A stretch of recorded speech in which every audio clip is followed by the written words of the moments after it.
Hi knitters, Mindy of Minuet Knit here, and today I'm going to show you with my Wonderland Yarns and Frabjous Fibers Tweedledee-Dum yarn how to weave in ends in ribbing. The colorway of my main color here, my swatch, is Bread and Butterfly, and then I'm going to use Jub Jub Bird to weave in the ends so that you can see the contrast and really understand where my stitches are going. So the darning needle is similar color to the yarn, but I think you should be able to see okay.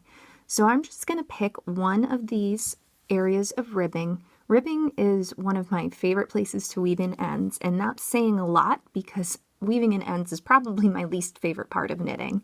But it's worth it in the end, and the better you weave in your ends, the longer your project is going to last, and the better that final product is going to look. You know, you put all that time into knitting beautifully, you want the finishing touches to be just right. So I'm going to go ahead, I've already threaded my darning needle.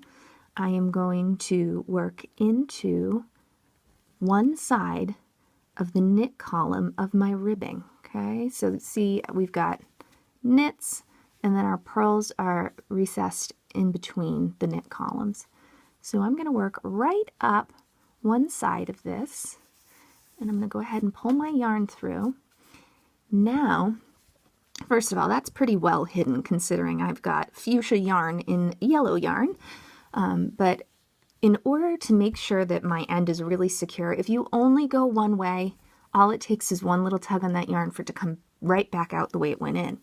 So the best way to make sure that your end stays woven in is to come back in the opposite direction. So I'm going to go down the other half of that knit column.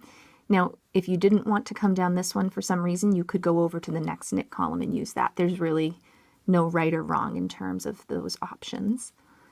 So I'm going to bring that right through to the base of my knitting. All right, so then I like to pull on it a little to kind of fuss with my tension. Again, keep in mind, so we've got this fuchsia yarn here. This is the wrong side of my work. So you see a little bit of it, but again, that just helps you to understand where it's coming from. Now, here is the real moment. Now that I've woven that end in on the wrong side, what is it going to look like on the front? Dun, da, da, da. Look at that. You wouldn't even know that there was purple yarn woven in behind my knitting. You can see there might be a little pull here, but that evens right out with blocking.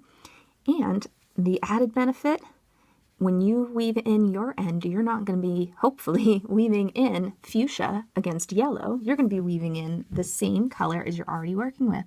So when you weave the same color yarn through, if this is what it looks like with contrasting yarn, which if I really fussed, I could hide that, but it looks great on the right side of your work. So there you have it. That's weaving in your ends in ribbing.